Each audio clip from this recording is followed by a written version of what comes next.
The call came in at 7:14 a.m. on a crisp autumn morning. It wasn't hysterical, nor was it loud. It was a smooth, even voice laced with a tremor of carefully controlled devastation.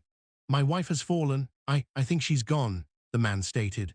The address led police to a stunning, ivy-covered home in the affluent suburbs of Fairfield, Connecticut, a residence that whispered success and quiet domestic bliss. This was the home of Arthur and Elena Finch. Inside, Elena Finch, a vibrant woman of 48, lay broken at the bottom of the grand oak staircase. The scene was tragic but unremarkable. A stray heel, a polished hardwood floor, a slip.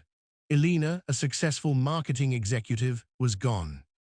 The man who greeted the officers was Arthur, a picture of devastation.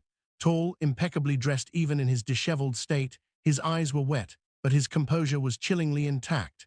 He was the perfect grieving husband, offering tea to the officers and explaining through heavy sighs that Elena must have been rushing to leave for a morning flight.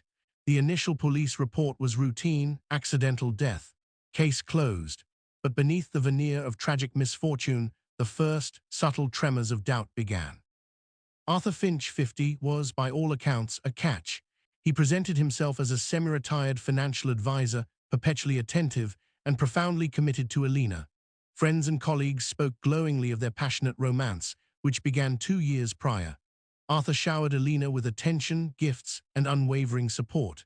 He was the man who had finally made Elena, divorced for over a decade, feel safe and loved again. His charm was overwhelming, a disarming mixture of sensitivity and quiet confidence. Clara loved Elena, and she instinctively disliked Arthur.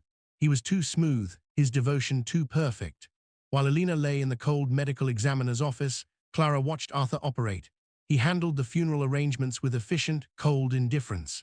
He spoke of Elena's unfortunate clumsiness and repeatedly mentioned her final will, which named him the sole beneficiary of her substantial estate and life insurance payout, all finalized just 6 months prior. "Did Elena ever mention she was feeling unsteady, Arthur?" Clara asked him privately, her voice thick with unshed tears. Arthur met her gaze with a placid calm that unnerved her. "Of course not, Clara. It was a tragic accident. Please, don't invent conspiracies. It only makes this harder." The medical examiner, an overburdened local official, signed off on the death quickly. There were no defensive wounds, no signs of a struggle. The injuries were consistent with a fatal fall, but Clara couldn't let it go. She recalled the last conversation she had with Elena a week before the death. Elena had been uncharacteristically agitated. She had discovered an unexplained, large withdrawal from their joint account, a withdrawal Arthur claimed was a secret investment for her. Elena hadn't been satisfied. She was planning to look deeper. Clara reached out to Detective Harris, the junior officer who had handled the initial scene. Harris, a weary man just months from retirement, didn't want the trouble, but Clara's conviction chipped away at his reluctance. "Look, Mrs. Price," Harris said over coffee, "I get it. You don't like him, but we have no evidence. We have a medical examiner's report. We have no bruising, no witnesses. He's rich, he's smooth, but that's not a crime." Clara leaned forward, her eyes burning. He insisted on a cremation immediately, before the toxicology report was finalized. He sold her car, the one she loved, 4 days after the funeral, and he keeps correcting people, saying Elena was a klutz. Elena was clumsy with words, detective, not with her feet. She was an avid hiker. He's rewriting her history to fit his story. Harris sighed, conceding a point. Arthur's rush to finalize the estate was unseemly, but without a direct link, without any physical proof of foul play, the case remained closed. Arthur Finch walked away a wealthy, grieving widower, and Elena Finch was reduced to ashes and a cold file in the precinct basement. For 2 years, Clara could do nothing but watch from a distance. Arthur, true to form, grieved publicly for a respectable length of time.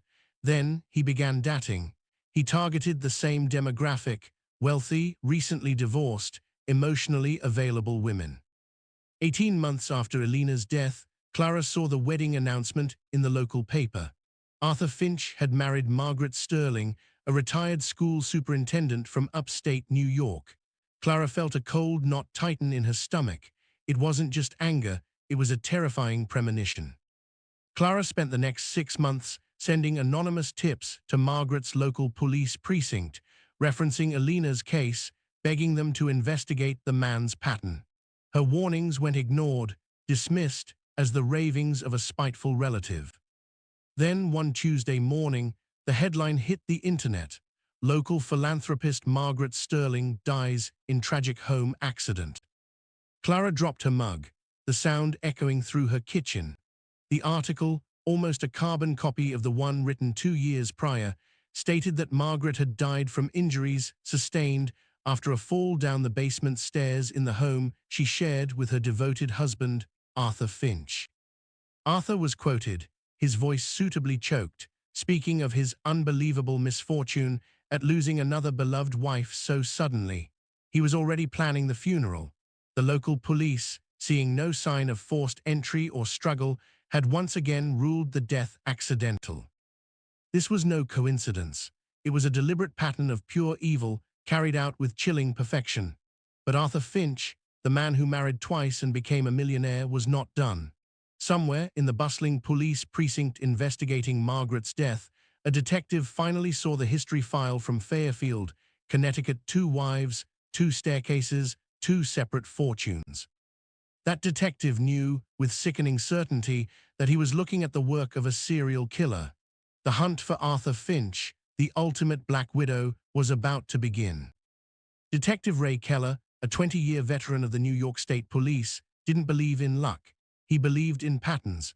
He was reviewing the file for Margaret Sterling, Arthur Finch's second wife, who had died in a supposed fall down her basement stairs, when the fax machine delivered a cold case file from Connecticut.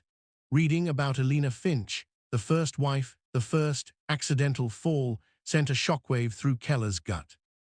2 wives, 2 staircases, 2 separate fortunes inherited by one tearful, impeccably dressed man. "This story will give you chills," Keller muttered to his partner, Detective Lisa Rossi, spreading the photographs of the 2 crime scenes side by side. "Look at the similarities, both found by Arthur, both ruled accidents, both cremated within days. And both wills executed immediately. This isn't coincidence, Lisa. This is a business plan." The deep dive into Arthur Finch's life revealed the terrifying trajectory of a monster operating in plain sight. In the 2 years between Margaret's death and Keller's investigation, Arthur had not slowed down. He had grieved, sold the house, liquidated Margaret's estate, and moved on, and married again. The third victim was Catherine Hayes, a widowed librarian from upstate Vermont. She was a quiet, modest woman, but possessed a trust fund from her late husband. Arthur, still using the persona of the unlucky widower, had swept her off her feet with promises of quiet companionship and shared walks in the country. Catherine died 6 months into the marriage. The report was concise: fatal fall while hiking a moderately difficult trail near her Vermont cabin. Keller flew to Vermont. The local sheriff's office had accepted Arthur's testimony without question. He was heartbroken. "Detective," the sheriff explained, said he only turned his back for a moment. She slipped on some wet shale. But Keller noted the financial details. Arthur had insisted on handling all of Catherine's finances, liquidating her stocks before the marriage, and converting them to liquid assets easily accessible upon her death. The pattern was now a chilling, undeniable map of predation. "You said he was heartbroken, Sheriff," Keller asked.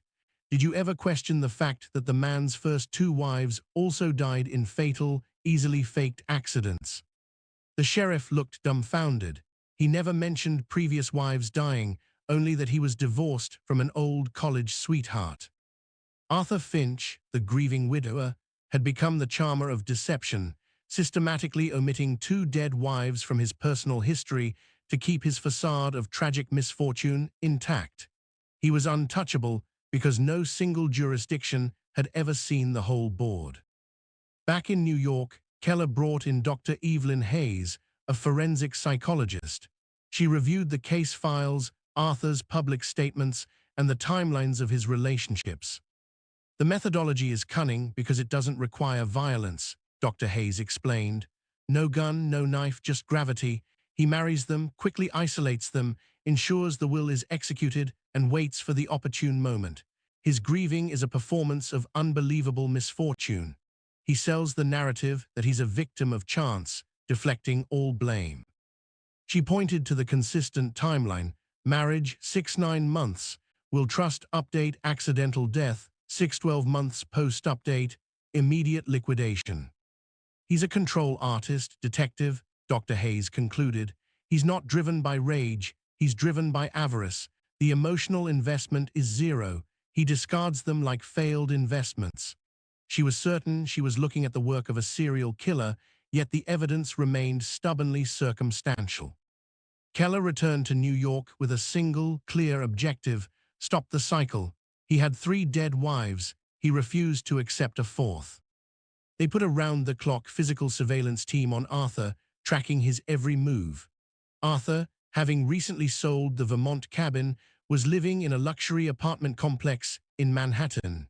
He was back on the market, still using the charming widower persona, his bank accounts replenished with Catherine's funds. It didn't take long. Within 2 months, Arthur began courting Clara Reynolds, a successful retired executive who volunteered at a local museum. She was kind, intelligent, and predictably wealthy. Keller's team obtained a warrant and bugged the dinner table at Arthur's apartment. The audio was horrifying. Arthur was delivering the same lines he'd used on Elena and Margaret, the same compliments, the same manufactured vulnerability. He even mentioned his divorce from the mythical college sweetheart. Rossi was frantic. "We have to go in, Ray. We have to warn her. He's going to kill her." "We don't have enough, Lisa," Keller said, rubbing the back of his neck.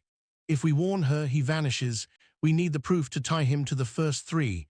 We need a weapon, a witness, or a document he thinks we don't know about." Days later, the surveillance team radioed in. Arthur had taken Clara to a public park. The audio feed crackled with wedding bells and the happy cheers of strangers. "He's on one knee, detective," the voice whispered. "He's proposing." Keller looked at the surveillance photo beamed to his screen. A diamond glinting on Clara's hand, Arthur's face a mask of triumphant joy. He knew that Arthur's charm had made her completely blind to the warnings. The officer on stakeout snapped the engagement photo and radioed back a desperate plea for immediate action. Keller's commander's voice crackled over the radio. "We can't intervene yet. We need hard evidence. Let him take the next step." Keller sank into his chair, defeat washing over him. His hands were tied, and the clock was ticking down on Clara's life. He needed to break the alibi that couldn't be broken before she became the next tragic footnote in Arthur's life insurance policy. You want to know what happens next? Stay tuned and follow this channel for part 2 and content stories like this.